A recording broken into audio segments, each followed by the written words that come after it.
Well, build my gallows and build them high. Makes a long time climbing before I die. I want the chance. Hello everybody, welcome to Longbangers in association with our partners Leith Spirits. I'm Matty. Good evening, I'm Colin. And I'm John. How are we both doing, gentlemen? Still got a wee Baileys in the go, so I'm alright. Decent. It's that time of year, isn't it, when the Baileys starts Sunday coming night. out? Aye, Sunday night, Christmas time, yep. I had a wee white chocolate store brand equivalent Baileys the other day for nice, Aldi. That was quite nice. Aye, I've had that. What is it called, John? If you could wait for 2 minutes, I could run downstairs and go and find out, but It's not that important. I just sometimes like the creativity with the ones that are like similar but no. Oh, do you mean like the same. Professor Pepe, the Dr. Aye, Pepper like that. What equivalent? was it? It was Professor Pepper. No, Pepe. Pepe. Instead The of white Dr. chocolate Pepper. ones, that is lovely though. Like, since we don't know the name, we can't talk about that. It's nice. But it looks like milk or something when you pour it, eh? So it kind of puts you off, but then you taste it, doesn't put you off. It's nice. I think it's called Ballycastle. It's kind of close, isn't it? Shite, Like eh? as you start saying it. It was there used to be a pound shop at Hermiston Gate. So if you were on your lunch when we work out with the Gale, you'd go over, and I think if we've talked about this before, the aftershaves that they've got in there. I was never brave enough to smell one, but the names for the aftershaves were fucking amazing. I would love to have the job, a pound aftershave namer, because it was things like dinner jacket for men, nighttime. Aye. It's if next time you're in a pound shop, if you're in one, go and have a look at the aftershaves and report back on the names. Anyway, enough of that shite. We beat Aberdeen 2-0 today. Weird game. Overall. We've just been watching Sports Scene and listening to Barry Robson, which was fucking delightful. John, I'll come to you first. What were your thoughts on the game overall? I thought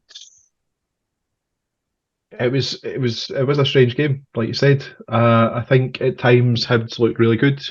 Other times we were under a hell of a lot of pressure. Most of it, I think, of our own making. And I think the goals that we scored, I mean, goals are always kind of like fortuitous, but I think the opening goal for Hibs and the second goal, especially because of the time that they came at, because I think Hibs started reasonably well. Aberdeen kind of came on top. Hibs scored later throughout the game into the second half. Aberdeen were on top, and I'd said to my mate Sandy, whose birthday it is today, happy birthday, Sandy. Oh, happy birthday, Sandy. Well done. That it would be a good time if Hibs were to score at that point, and it was actually just a couple of minutes later that we got the corner that Fish scored from. And I thought that just kind of killed the game from Aberdeen's perspective. I know that they still had a few chances kind of later into the game, but after that, like, it didn't really look like they were going to score. So I think it was I wouldn't say it was a comfortable 3 points.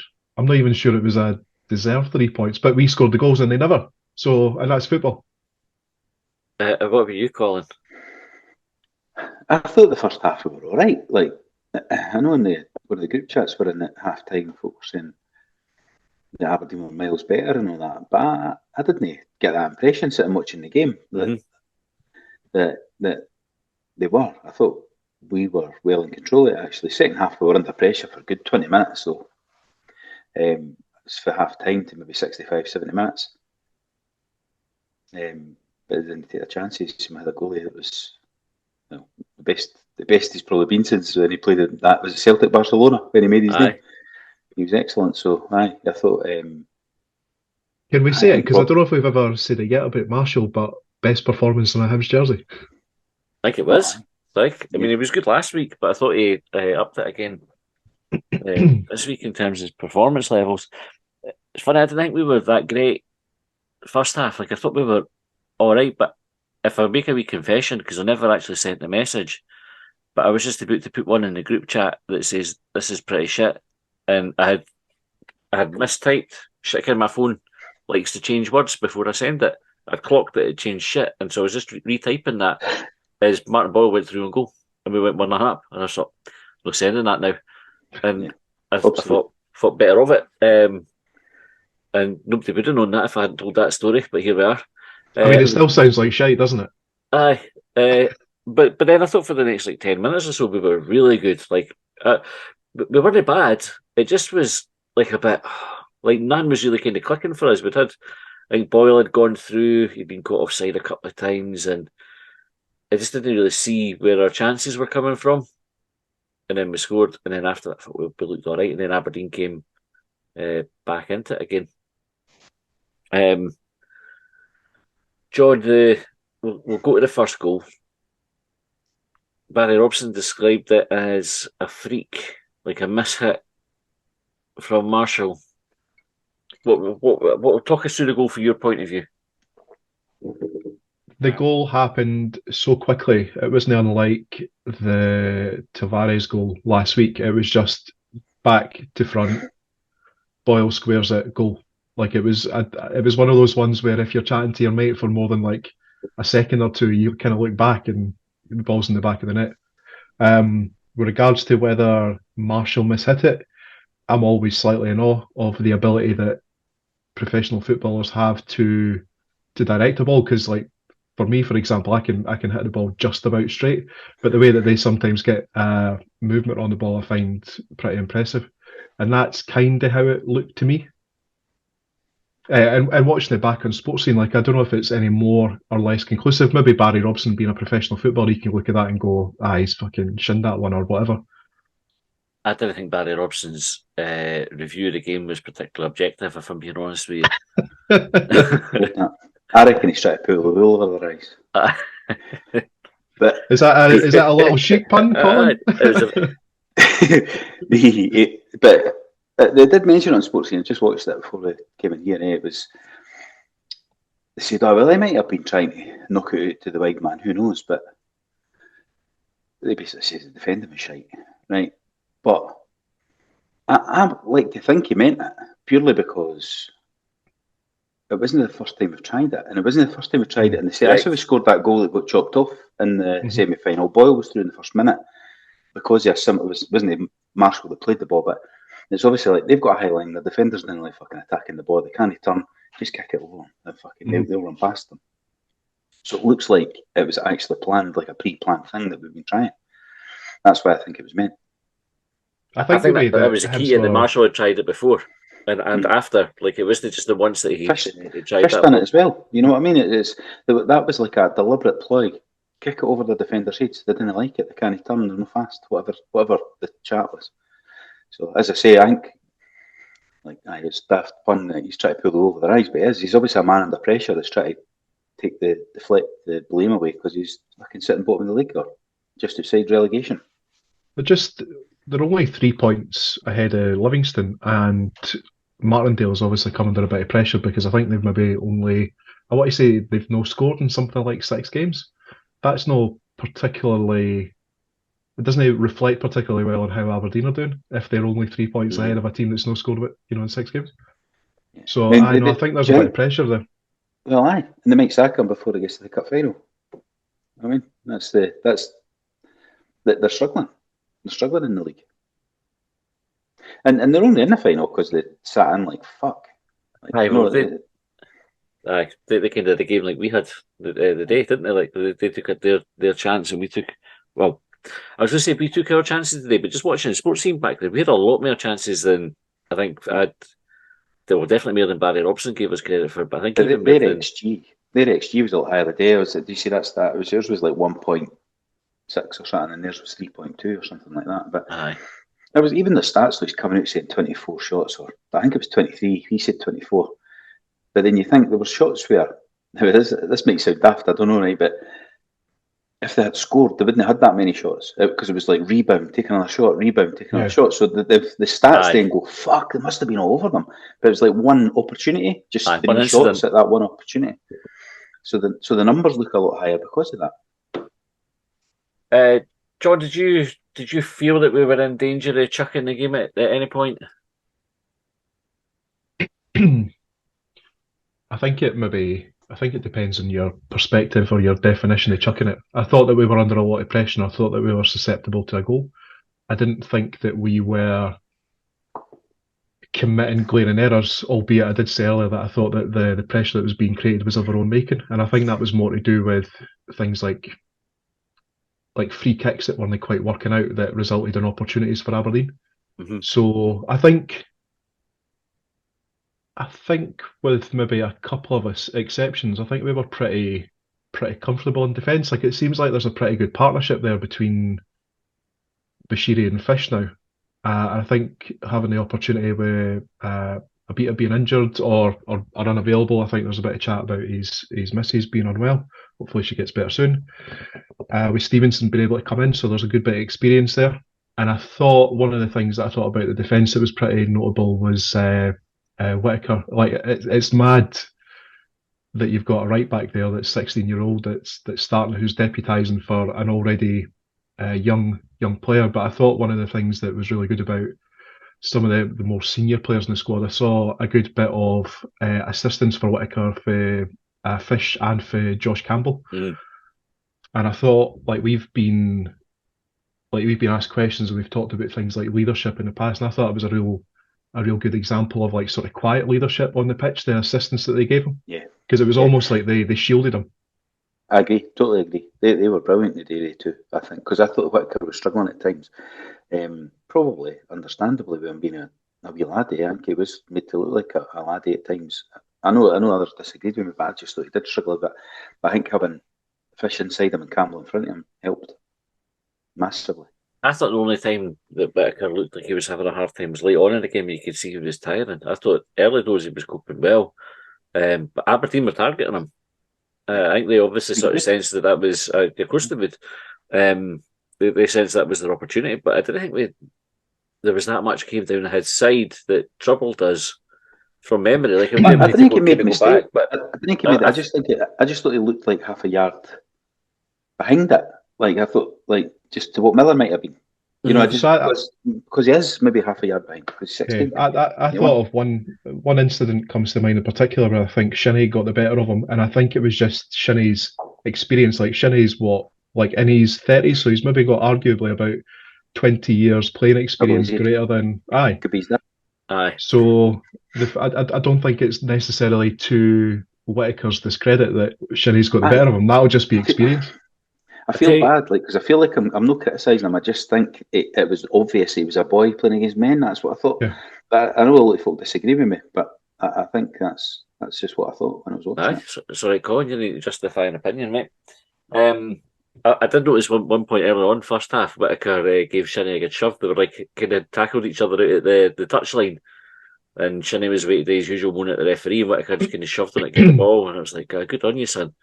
I never saw that, but I did see an incident up the other end of the pitch, and it must have been second half, and it was an Aberdeen player that had gone down. I don't know whether he's taken a tumble or a wee dive or whatever, but I got the impression from where I was sat in the famous five that he was kind of mouthing off at the Aberdeen player on the deck, and I thought that was a really good example of that aggressiveness that we're looking for. Like, he's obviously as much as he's young, he's obviously no shy about saying, you're fucking at it.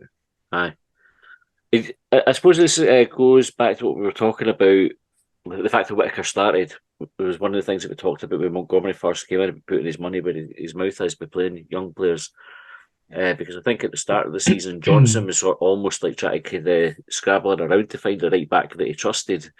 And he went, Miller, Campbell played there, Del Ferry played there, whereas it looked like Montgomery didn't have any problem at all just to go, well, if Miller's not playing, Whittaker's in. He started against St Mirren, gave his home debut.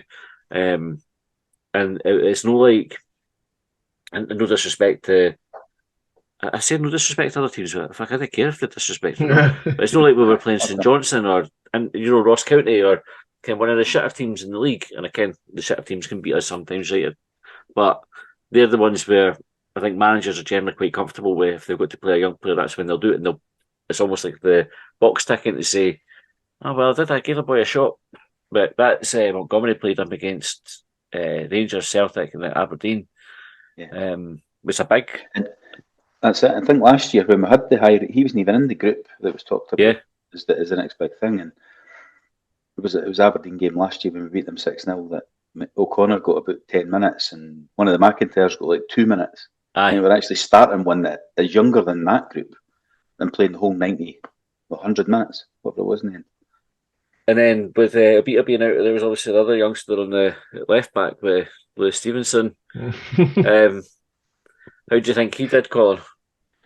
I thought he'd done fine. I thought he'd done well, actually, considering he's not played. I thought he was unlucky with the penalty. I've seen it back. I was famous 5 lower the day, so I didn't really see much at the end. I used to sit at the famous 5 lower, but I was a bit higher up. I was quite far down the day. So in that penalty, I just had to assume it was a penalty because he was really moaning that much. I've seen it back and I thought, probably is a penalty, but fuck's sake, it's like, what's it? How are you meant to? Aye, it's just because his arm's up, isn't it? That's the only way it gets given. But aye, I thought he had a pretty solid performance. Otherwise, yeah. And on the subject of veterans, John, David Marshall. Now, Colin, you've got a better view of this save, I think, than me. Right, the one in the first half where is it Mirovski? He's at the back post. It's a fucking tap in. I thought it was a goal. Like I just had assumed the boys scored, and the next thing it's like, how the fuck's the ball on the back of the net? He done better saves than that today. Well, I thought it was an absolute worldie. You seen the back of the telly? No, I came up. I must have looked at my phone. Aye. Speaking of assuming that he'd scored, did you see that the scoreboard had been updated with Aberdeen's penalty? Yeah.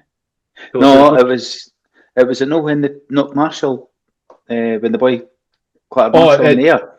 Maybe it had been up there for a while. It was still showing after Marshall had saved the penalty after the VAR review. Right. I hadn't looked before that, so I must be mistaken. Because they scored, the boy cleaned Marshall out in the air, and then they carried on playing and scored, and then Colin chopped it off.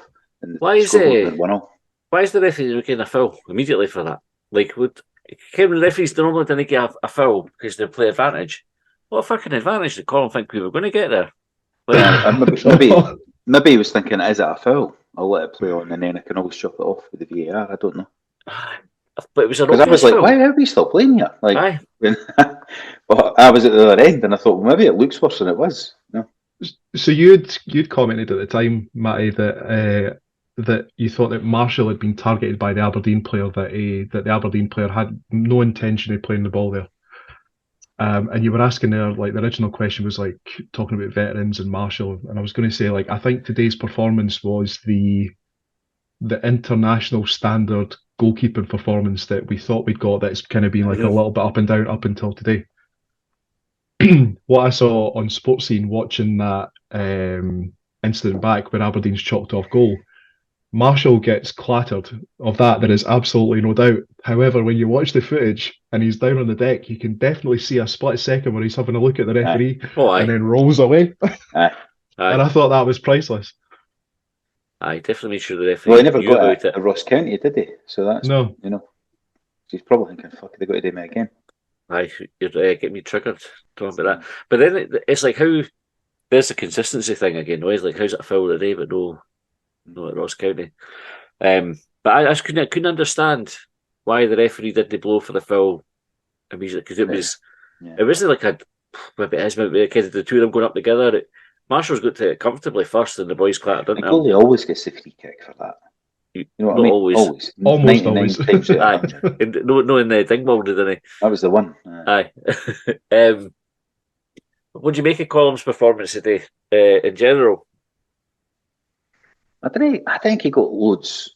Like, there was no big decisions really. It's niggly stuff, like how you're not booking him, but you're booking him. How did you book Boyle there when he got second to the ball in a 50-50, but you didn't book the boy there when he got second to the Whittaker in a 50-50? Aye. How did you not book the boy for Clark and Marshall? How did you not give a free kick? But he got the penalty right, he got the goals right. I don't think there was no red card offence that you're going, how is that not a red card? Shinnie obviously just never gets booked. That isn't just a column thing. That's like an invisibility thing he's got with Scottish referees. He just goes around. I mean, they even sub him. Like that's how often does that happen? They just fucking sub him. He's got to get sent off. They never even got booked today. I think he got one book in the day. Normally he gets one and then you're going, well, who's the second one coming? Mm-hmm. You get one today, and like he caught Whittaker late. He caught somebody else. He was just running about like fouling folk. Just does what Shinnie does. Aye. That annoying. That's the thing with referees. I totally agree with you. None of the big decisions were wrong for Colum, but this, when the referee sets out that one team can get booked and the other team can't. Like, he did eventually book an Aberdeen player, but it was like, he couldn't no book him. But the amount of ones that he let slide, and then it's like, well, like the Boyle one you picked out, I think the ones that we got booked for were bookings. And that, so I've not even got a complaint about that. It's just like, be consistent. Book Aberdeen as well if you're going to do it. It gives me the rage. And that's where I started shouting about cheating and stuff like that, because I'm a big baby. But when folks shout, right, so the day, I think it was a throw-in. No, it was a free kick offside or something, and somebody was trying to take the free kick like 5 yards further forward than where it should have been, and they just played it square anyway. Mm-hmm. There was a couple of boys going fucking bananas near me, and I'm like, well, what difference does it make, mate? Like, the thing, why? Calm the fuck down. Colin made sure we took it in the right place about 4 times. Maybe 4 times is an exaggeration, right? But he definitely did it. They just knocked it sideways anyway. They got no advantage of doing it. It was like, but he did it. They had one where there was a foul in the box and they took it out of the box. That may have been it. Right, but I'm not bothered about them doing it if we get to do it as well. But it's when the referee goes, blows a whistle, I'll go back in, it gives the player a bit of room and they have to go through all the palaver moving the ball back. But we want the game quicker, We want the game to be quicker and faster. We do. So let us do it as well. That's what I'm saying. So all the time. All the time. Just let the but when they do it, they didn't want it to be faster now, because it wasn't allowed to be fast when it was us. Aye. That's it. It's just be consistent. Just be fast sometimes. It's you're a stickler for detail for one team, but not another. Aye, and that's it. It's like the referee saying, "I've got to book you, Ken," and then Ken with the book you for celebrating, and then they go and then they go on somebody else. That just be consistent. Like, I don't agree with the rule, but if that's the rule, apply it and apply it consistently. The second goal comes for Fish. So it's a corner. I think was it Boyle took the corner. So I remember, I kind of watched it back. Right on his head, really, a good header, and it was almost in his chest. He had to almost duck to head it in. Yeah. It was actually before that though. It was Boyle done well to win the corner, because the ball was spinning about and the keeper was sort of farting about, and instead of grabbing it, and Boyle went and challenged them, and it span out for the corner, because that was a simple ball for the goalie to deal with, really, to get rid of it. Just get rid of it. Like, you've actually let it go out for a corner. Whether you think you're going outside the box, just fucking launch it for a throw-in then. Mm-hmm. And actually gave the corner away by making a total cunt of it. So Boyle scored from the corner that he won. Boyle delivered the corner that he won. I didn't realise that was the same movement. Just because I've watched Sports Scene that I've added that together now. Because Boyle, the initial shot that was blocked, and then Tavares had a shot which deflected off the Aberdeen player, spun up in the air, didn't it? And then it bounced running right across the box. Out the box, and the keeper had already sort of committed, so he then let it run out for a corner, and then was scored for the corner. We had the penalty, and we had a few other scares after that. I mean, Aberdeen, I think the centre forward just had his boots on the wrong feet or something today. I mean, he just had one. When he did get them on target, Marshall was stopping them. Mm-hmm. Yeah. Is that, do we have a minute come back to the goal? Is that, did we score for a corner last week as well? Is that, I think we made a joke about it. Miller scored. We go through a wee run, he's scoring in corner, so hopefully we'll get another one Wednesday night, and then that'll be us till Easter. Well, I think we went close a couple of times. Did Fish have an opportunity in the first half? Bashiri's had one that's come off the back of an Aberdeen player, so it seems like, I don't know, it's weird because like some of those players have been playing since the start of the season, and one of the difficulties we had earlier in the season was being unable to defend crosses, whereas actually you're relying on the same attributes, so you're not like jumping and headering, but we've somehow managed to turn that into an advantage at the other end of the pitch. Right, we'll go and get some listener questions. Do you feel things are starting to come together now with the team? I think they play some nice stuff. I think Levitt and Newell in midfield I think they're great to watch. Like, they knock the ball about well. I mean, certainly Levitt gave it away a couple of times a day, but you can see what he's trying. When he does give it away, it's not like you're going, he's just gave it away. He's trying to pick a pass. I like watching the two in there. I think that's looking good. I thought Boyle was decent the day again as well. And it was interesting. I thought when I seen the team come out, and we spoke about the team when it got named, but when we seen it come out, I thought I assumed Campbell was up front with Vente again. But obviously they put him out in the right, and I think that helped Whittaker. Like John mentioned, because if Boyle had been out there, he wouldn't have had as much protection as Campbell was giving him. There was times when Campbell was at right back and Whittaker was in right midfield. They did well together. Venti gave him a lot of protection as well. Notice the first half, Venti was sitting really deep. I mentioned it to Josh. I was like, "There's our sit forward." He's getting in Does the. that a lot though. He does Aye. that. I didn't appreciate just how quick Venti is. Like we've talked about his goal scoring, we've talked about his work rate, but his pace today to catch up with Boyle for the goal, and then there was a few other times where he supported them. We found ourselves in positions in the past where we've not had equal speed to complement someone like Boyle, so he finds himself having to take that one-on-one chance. So aye, credit to Venti for putting the work in and having the pace to, and actually to having the wherewithal to stay on side, because it would have been far too easy to have just taken that extra step there, but he's delayed his run ever so slightly, so he's kept himself on side for the tapping.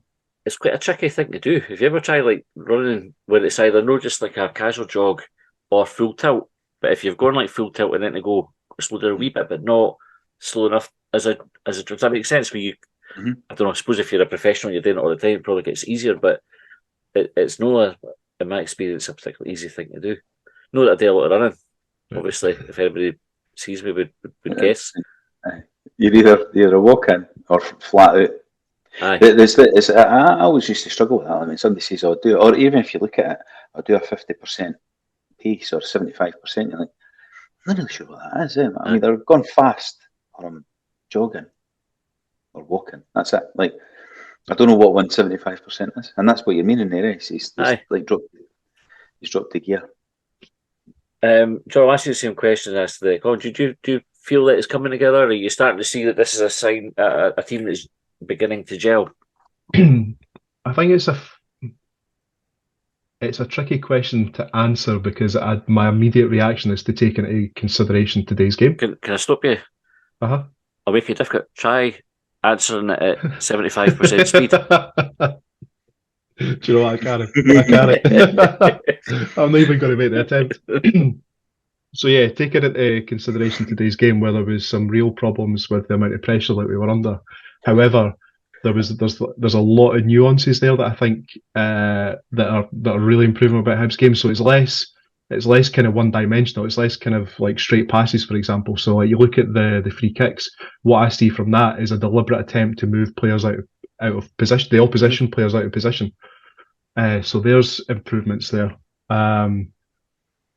There's improvements in individual players. So we've talked about Tavares, Bashiri's back to that player that we never ever thought would be considering like missing. And we're talking about him less being on the left side of defence and more about Bashiri's a good player. I'm trying to think about other particular things. Marshall's an improvement. So like whatever it is, so I think there's some on-field examples, and I think that must be reflective of things that are happening off the pitch as well. So some of the stuff that we heard about Montgomery before he joined about team spirit, morale building, bringing through youth. In fact, well, obviously like Whitaker and Molotnikov getting games today. He was decent when he came on. He had a nice couple of touches. So that all of these things, it's not just for show. Like there's method behind it. It seems like there's method behind what Montgomery's doing. And because of that, you're getting to see the fruits of that on the pitch. Aye, I think there's definitely signs. But that's 3 wins in a row now, which we've not done for ages. I was speaking to the guy sitting in front of us today, and he was like, "I really enjoy watching this team." And there's you can see what they're trying to do. It doesn't always work, but you can see now what we're trying to do. It's that identity thing, isn't it? That was missing. I think there's a lot to be said for like. So I mentioned the goal kicks and where it didn't quite work out, and we put ourselves under a bit of pressure.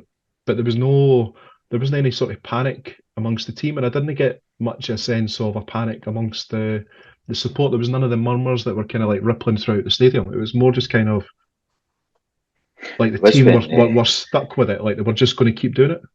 Do you remember the one when Rocky got told to hurry up and he knocked it towards Marshall and then Marshall slipped? There was a bit of panic then. Like, was that first half or second half? I do remember second. I do. That's maybe the one that I'm thinking of. Because I actually thought, Rocky, because again, I might sit at the other end. I think, oh, he's fucking panicked. He's rushed it and he's put Marshall under pressure. But I've watched it on the telly there. Maybe to some extent, but it was Marshall took a bad touch, and then just had to get rid of it. But that's so the whole short short goal kick thing. That wasn't just today that we've started that and they kind of persevered with it, but we've been doing that pretty much since Montgomery came in.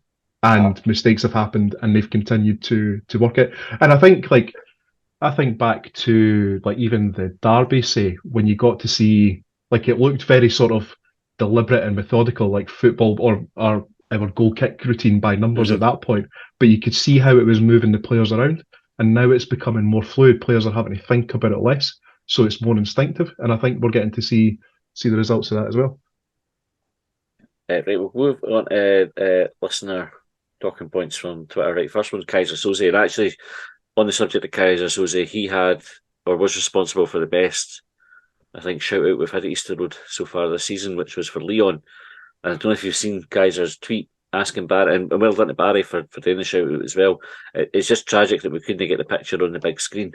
And it's Liam and his Leon and his David Brent sort of pose with his Christmas outfit on. Amazing. What was the shout out? It's like a happy Christmas to Leon, and we mentioned the Christmas jumper and that. It was terrific.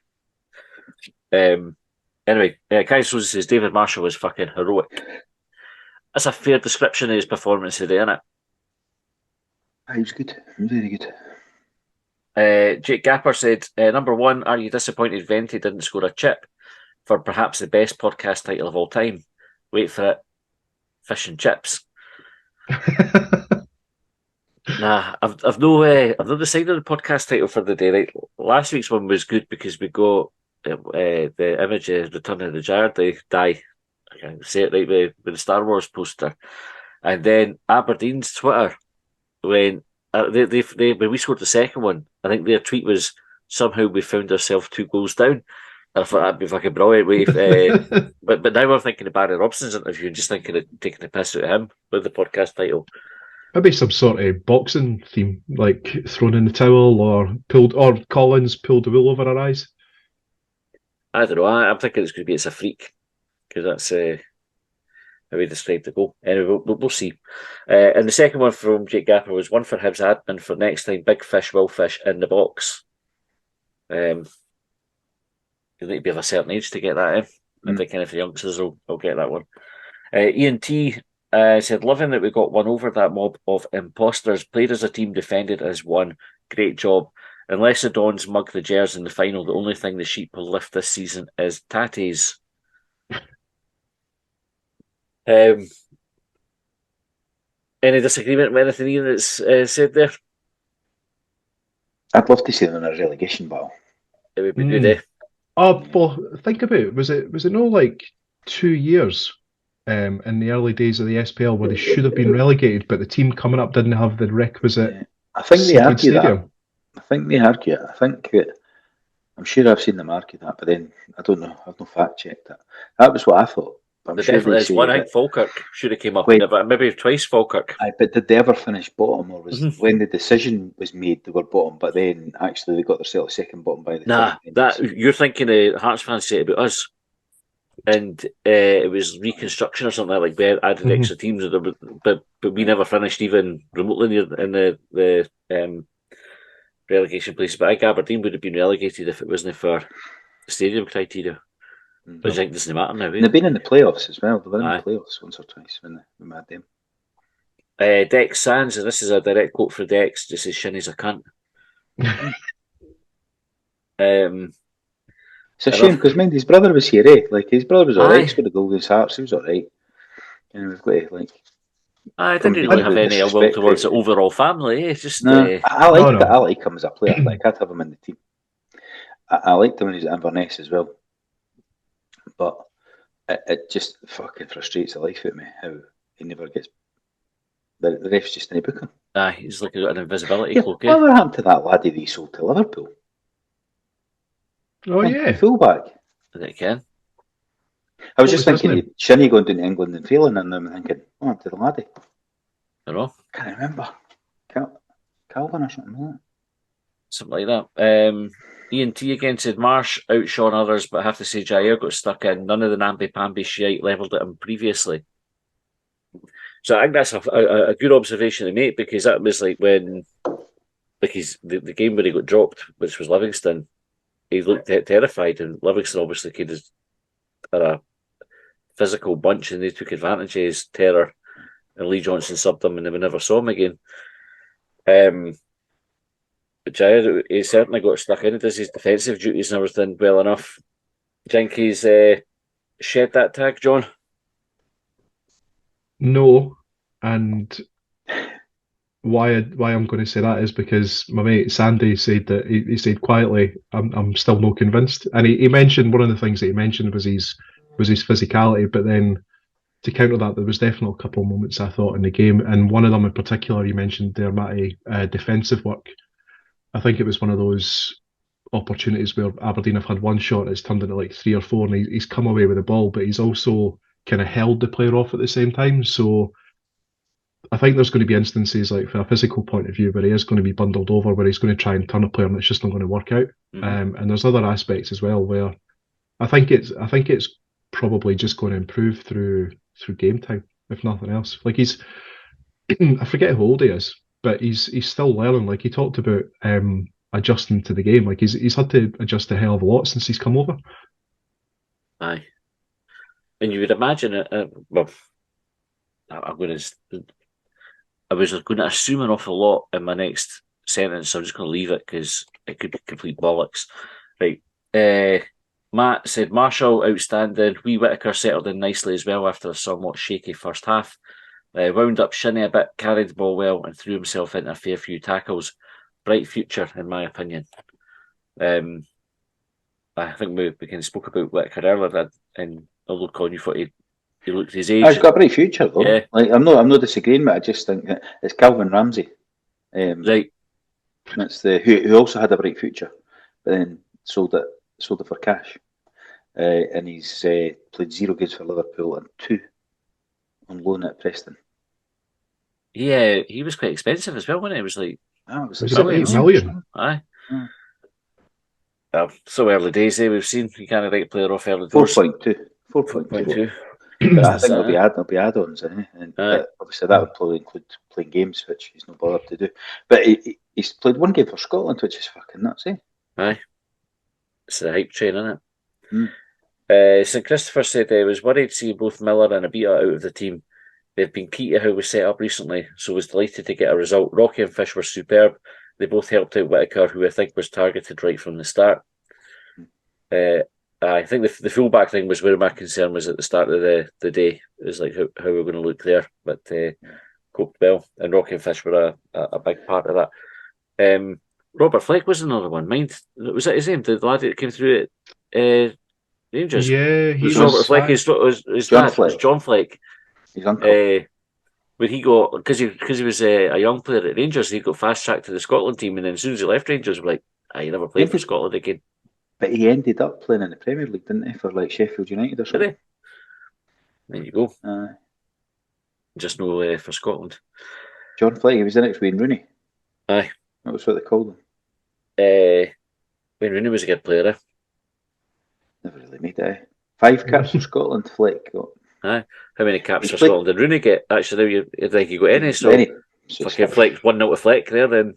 He's still at Sheffield United. 254 games he's played for Sheffield United. So he's actually made a career of himself. Good for him. Mm-hmm. Well done. 150k in Hanlon Hill just says fucking Rocky Bashiri with 2 green love hearts. John, you mentioned Rocky earlier on. I think it's good to see him getting the praise and the recognition and that. I remember the game that I think he made his first appearance at Motherwell, and he looked good, and folk were kind of on side and thinking, this is going to be great because he's big, he's physical, and then it kind of fizzled out a wee bit after that because managerial chopping and changing. I think he had his own injury problems and fans were getting on his back, and then there was a period where he came into the squad, started putting into a few good appearances, and I think did he pick up an ankle injury, so he was out for a bit, and it just seemed completely. It was one of those weird situations where the player that a lot of fans wanted rid of, we're now thinking of him like, oh Christ, like we actually miss Bashiri. Mm-hmm. And I know he's, like I said, he's kind of made himself a bit of a mainstay, that centre defence partnership with Will Fish, and I guess the the concern now might be how much are we going to miss him, do you think, during the African Nations when he'll presumably go away and play? I think it's the Congo he plays for.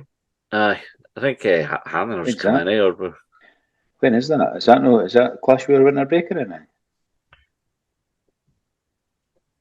that's Yes. a good question, Colin. I have no idea.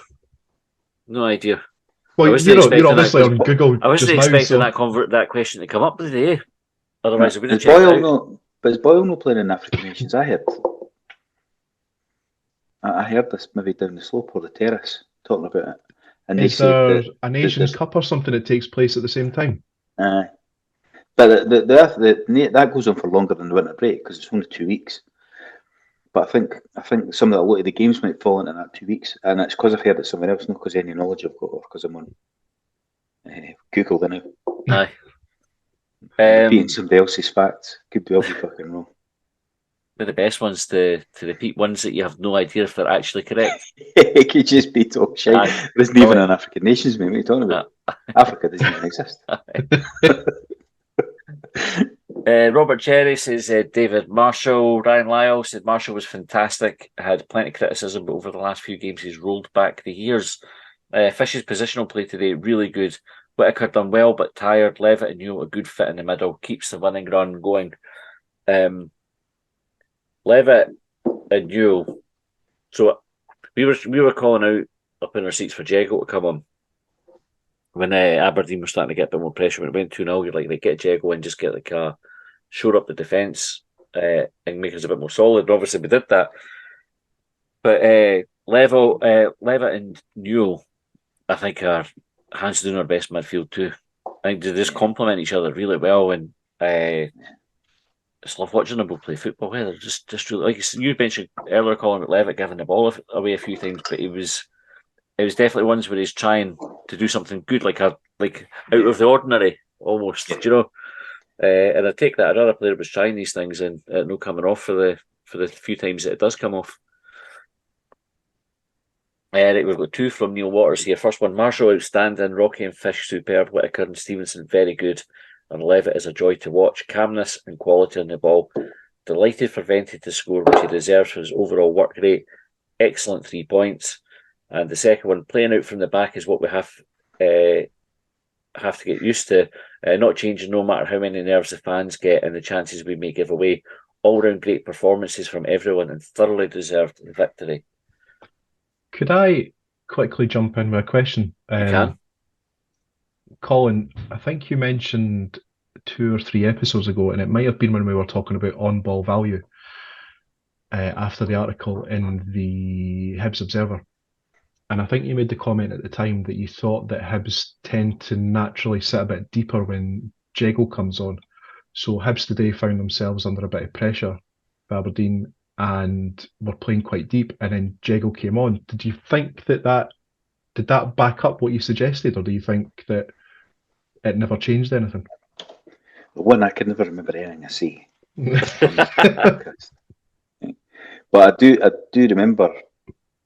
Well, I don't remember us saying that, but I do know I've been in conversations about that because I don't think it was me who suggested it. But I may have mentioned it on the podcast. I didn't notice it today, no. But then we were deep already when Levitt was on because they were pressing us. So actually, I don't think it brought us out. It made us more attacking, bringing Jago on, but it probably suited us because we were that deep anyway. We were getting penned in because it was a good 20 minutes, 25 minutes. I felt at the start of the second half that I thought it felt like a long time. Aye. So possibly, but then Jago felt like he came on later today than normal as well. Aye. It was not about 60 minutes, but it was a bit later today. I never noticed it today. It's interesting, right? Obviously we saw out the win and we got the 3 points, and so it's easy to be positive about the performance. Now, I wonder, it's like that hypothetical thing. Like obviously, folk would. Okay, we'll answer my own question here. Like if that penalty goes in and then Aberdeen get a late equaliser, which they would argue that they deserved, is whether folk would have still had the same positive view in the rest of the performance. That's what I think. Sorry, John, go on. I was just going to suggest that what Matty's maybe alluding to there is perhaps reflective of the the very short period of time that we spent discussing Column. Because I think if the game had finished like 2-2, or if Aberdeen had gone on to win, we might have been spitting bullets at Column. But actually, we've won. We don't, like, at least 2 out of the 3 of us don't think that Column was particularly good. I was one of the other 2. So but that, like, I think Barry Robson talked about it in his post-match comments as well. Like, on a, they've had 24 shots. I think, to be fair, they've only had something like 5 on target. Like, it's a really poor return. And you've got David Marshall there that saved everything that's been thrown at him. So I think sometimes that's just football. Mm.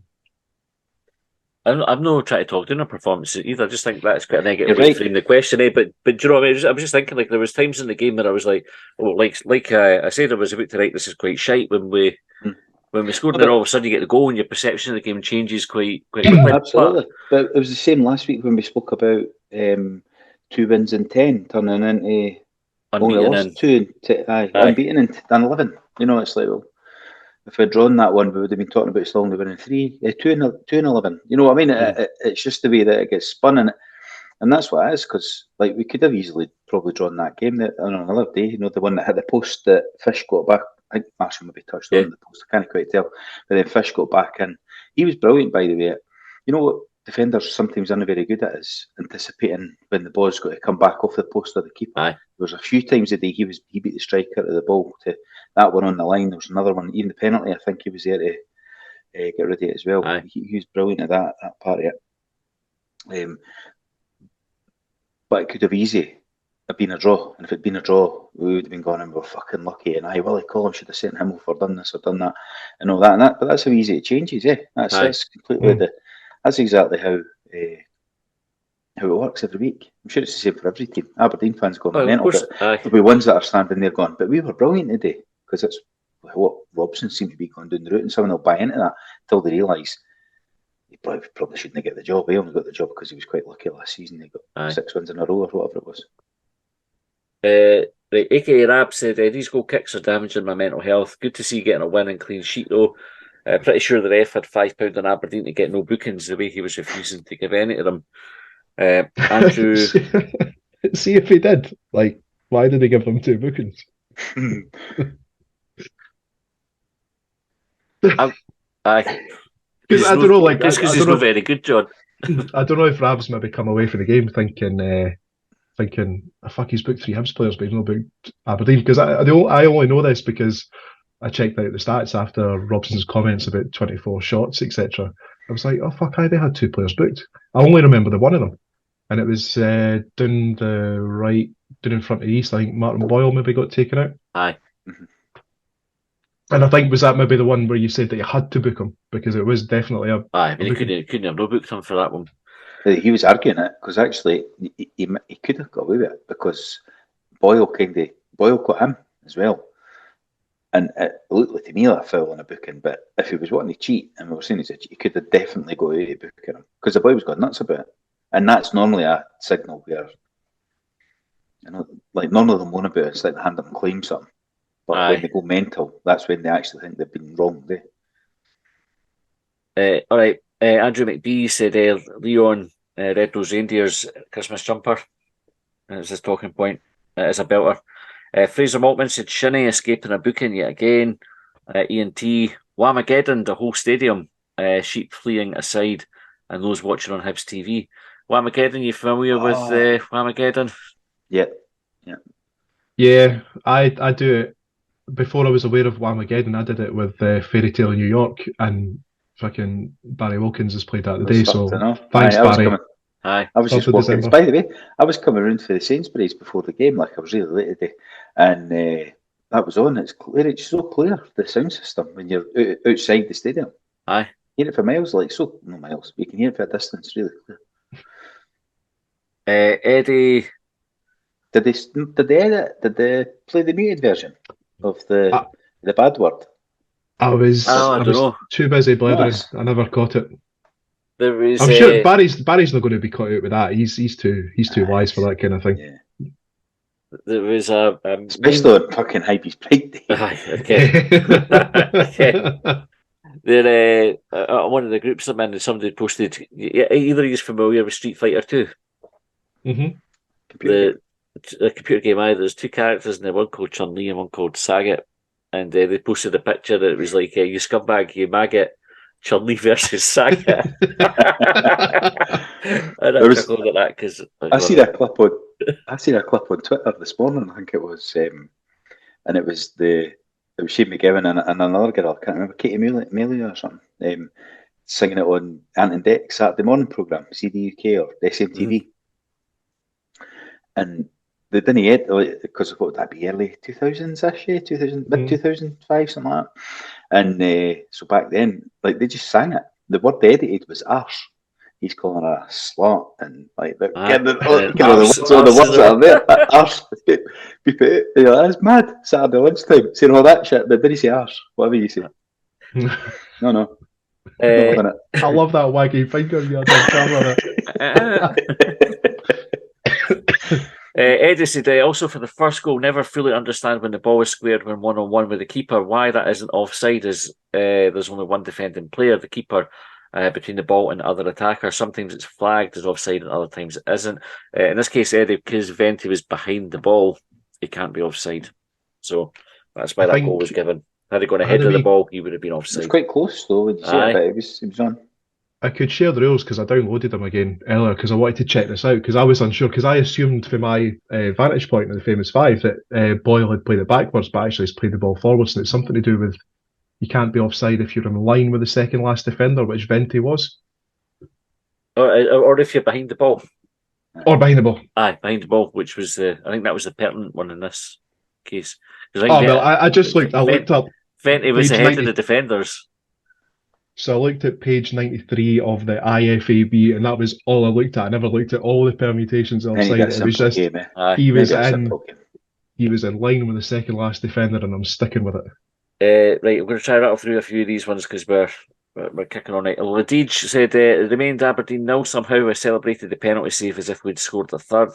It's brilliant when you save a penalty. And you notice they went back to fucking VAR to see if Marshall had moved again. Actually, when you watch it, you think maybe it's the shadow of his boot that's covering the line or something. That's what it's got to be the whole. It must be because it was close.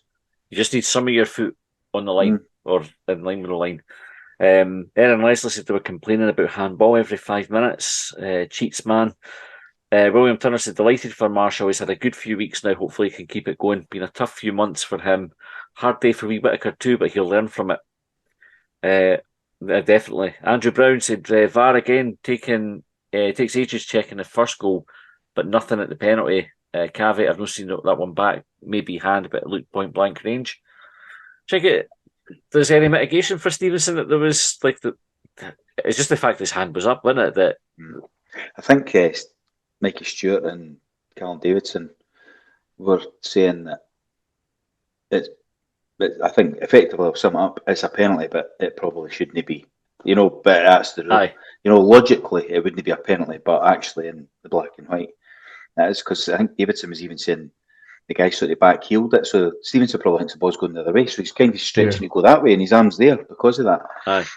So they were saying it probably isn't, but it probably shouldn't be, but it is. David Quilletti said David Marshall, we'll leave it there. David O'Rourke said what actually has to happen for Shinnie to get a yellow card? I think when it happens. I think lately it seems to be that Rangers maybe need to get awarded a penalty first, and then Shinnie's booking will follow. So that Mindy got sent off last year, balance. And there was massive uproar because he got sent off. Aye. And then I don't know if he's ever been booked since. But that was to avoid a yellow card as well, where they just went straight to a red. Still not been booked. No. They're downgraded to a yellow, and they're going, no, we're not allowed to book you. Mikey said escalators are needed in the east. So yeah, I think if you're going to be doing any stadium redevelopment, we need fireman poles and escalators. Get out. And that kind of. What about a wee flying fox like straight out to Lock End? That'd be pretty good. How far would you feel safe going? Like if they went, here's a flying fox out to Lock End, right? And you were queuing up to go on it. How far would that rope go that you would still go, fuck, I'd be happy to go in that? See, as long as it gets you to that wee pub, like, at the sort of crossroads out there, I'd be alright with that. Yeah. I'm going to say yes. I'm not totally familiar with the area. I'm sure there's like a wee bar or shop in the corner. You know, when you come out of the East Stand, you turn right and it kind of takes you down to, there's like a main road that'll take you down to Aye. the links. Used to be the lock-in. Yes. Aye. Take me, that'll do me, just to beat the crowds. And would you go, wee, would you? Aye. I'd be quite happy just out the fucking east. Like, if you're in the east, man, it's like, it takes hours to get out of the place. Flying Just get Fox, me beat the down- just traffic, get me down to the supporters road. club. The road where I bumped into you after the game, that'll do. Sean said, shag it. Yep. Rafa said, great win, but a bit worried about how easily they managed to get in behind us at times. I don't think Monty trusts Ellie to track back, and you can see why at times. Eddie said, what happened in the first half when Aberdeen players seemed to miss an open goal? I had my head in my hands and I thought he had scored, but looked up and somehow the ball wasn't in the net. Eddie, that was David Marshall. That stopped that. Dan said Marshall has been class of late and deserves the praise as he takes some amount of stick when it's the other way around. Absolutely, I'm right behind that. Keith Robertson said possibly Marshall's best performance in a Hibs jersey. John. I'll beat you to it. Deserving a player of the match. Rode their luck at times before the second goal, but credit to the team overall, holding on for the win and a clean sheet. A needed win given Celtic away in midweek and Aberdeen still having 2 games in hand. 3 wins on the bounce means we can go to Parkhead with a bit of confidence. Obviously, they won the day. Free hit. Is it that are we going with that? No. No, because I think it's a lot of shite. But somebody will say it soon. Lewis Connor said Marshall was outstanding and an all-round great team performance. 3 wins on the bounce, happy days. Gus Polinsky said Marshall rolling back the years with that performance. We definitely got away with one though.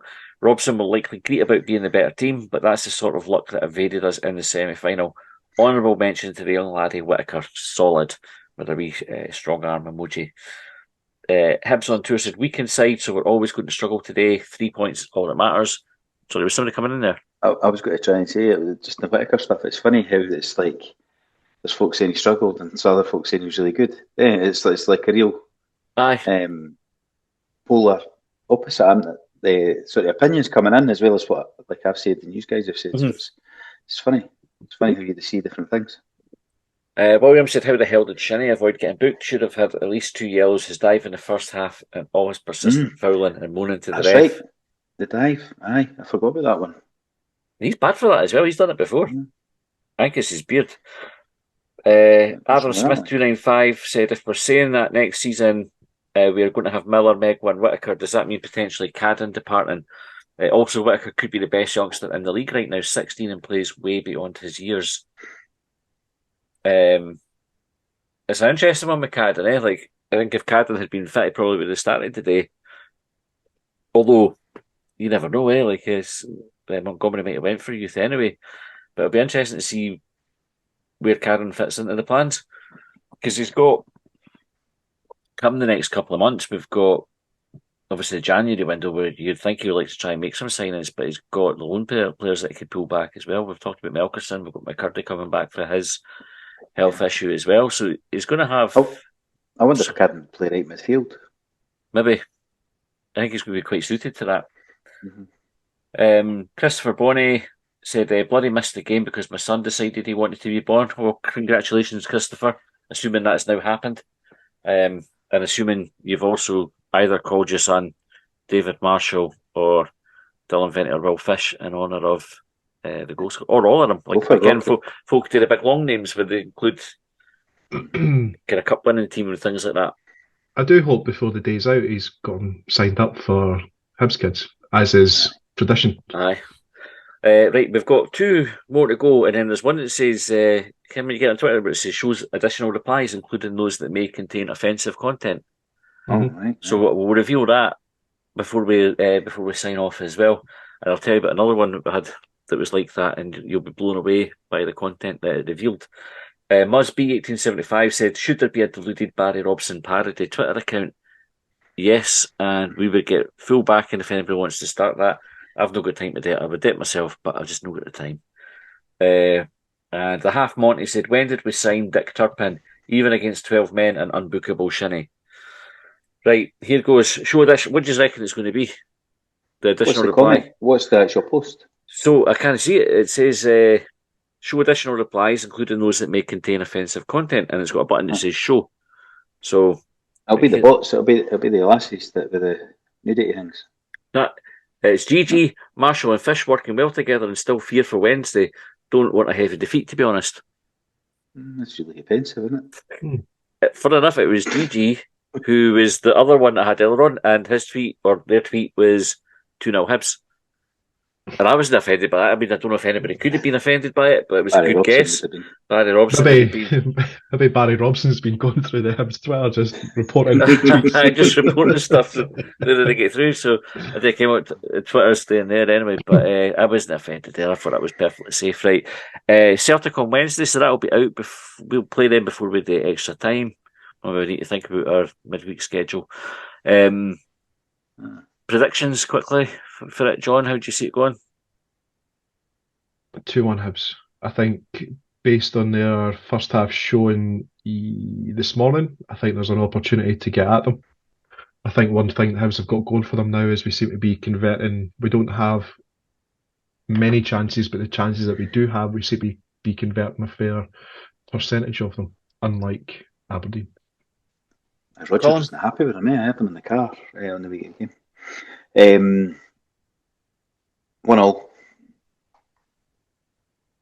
I'm happy with a point. I'm happy with a win.